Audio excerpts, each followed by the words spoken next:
All right, it's Midnight Madness. I'm feeling spicy. I got shenanigans, I got Shady Town, and I got Mama's Couch all in one discussion. Let's get into it.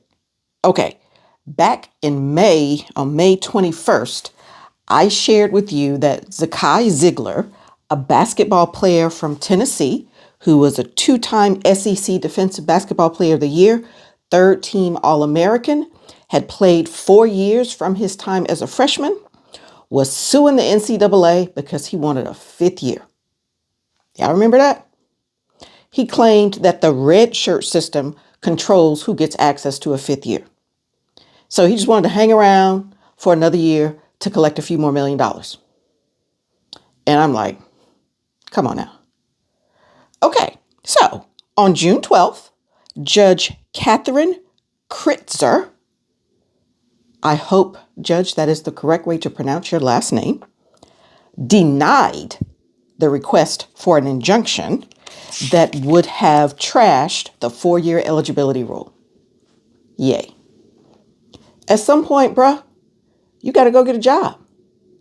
He has a degree, finished in 4 years, had a great career, wasn't getting drafted, figured he'd try to hang around another year.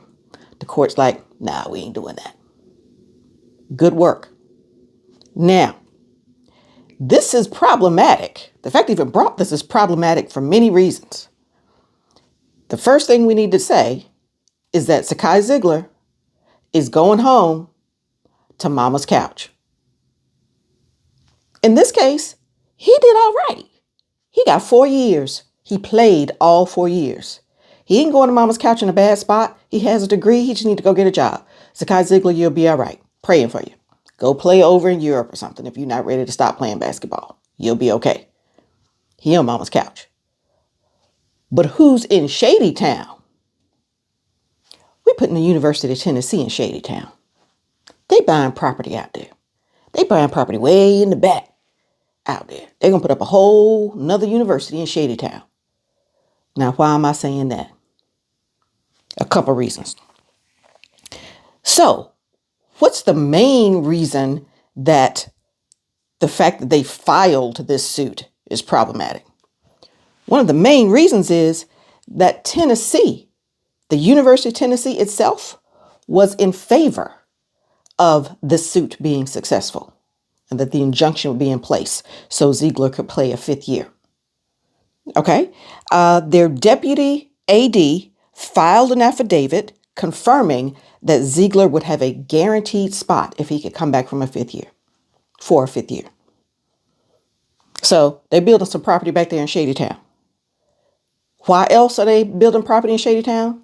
Keep in mind, University of Tennessee, Nico,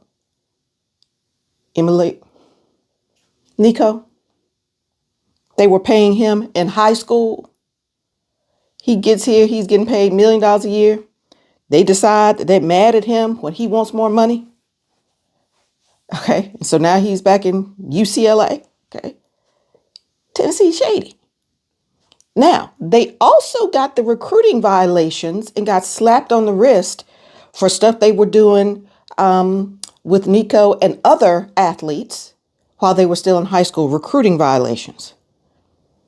Now, what also makes this shady is that this came on the heels of the settlement that was supposed to bring stability to this. And the University of Tennessee was introducing chaos solely for its own benefit. So, University of Tennessee, y'all shady. Okay. So now we know that we cannot trust certain institutions to follow the rules unless the rules suit their fancy.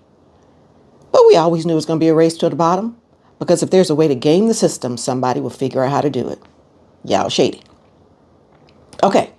So we talked about Mama's Couch. We talked about University of Tennessee and Shady Town. What's up with the shenanigans? Okay. Today is Friday, June 13th. It's almost midnight madness. Okay.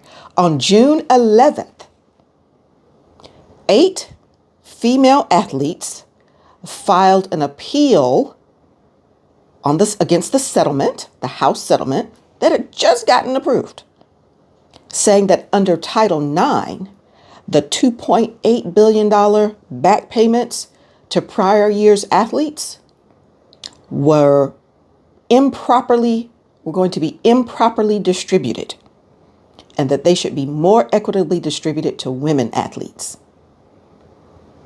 According to their attorney, women athletes, according to whatever formula they used, should get roughly $1.1 billion, okay, under their calculations, of the $2.8 billion. So women are like, we're not feeling this. We getting how much? We'll see where it goes. Pending the appeal, $0 are getting paid. So no payments are going out until the appeal is resolved, which is at least several months away. So these 8 women athletes are saying, NCAA, y'all engaging in some shenanigans. Y'all violating Title IX, and we're not having it. We shall see how it goes. But for now, all those athletes that thought they were about to get some checks, y'all have to wait until this gets settled out. I applaud the women for defending what the rights that they believe that they are entitled to, and we will see how it goes. But I tell you what, a couple of days ago, I was asking y'all feeling settled? I ain't feeling settled. And in the days that have since passed, my lack of feeling settled was quite justified, because we shouldn't feel settled, because it's not settled. It's not. Now, the last thing I will mention to you is that this settlement is in the name of Grant House. I believe that Grant House was a swimmer at Arizona State. And so he is the named plaintiff on this case. You know, Grant House got played by plaintiff's counsel. After they put his name and put him as the face of this case, they pretty much ignored him. He's been maligned. He's received death threats. And he has had no input whatsoever, no involvement whatsoever with what has happened in this settlement. De minimis involvement. That's shady. And that's shenanigans. They found this man and then played him. He's having to bear the consequences of his choice. Anyway, it's late. It's time for somebody to go to bed around here. And I just wanted to stop by and let you know what I have been seeing over the last couple days. Plenty much more is going on.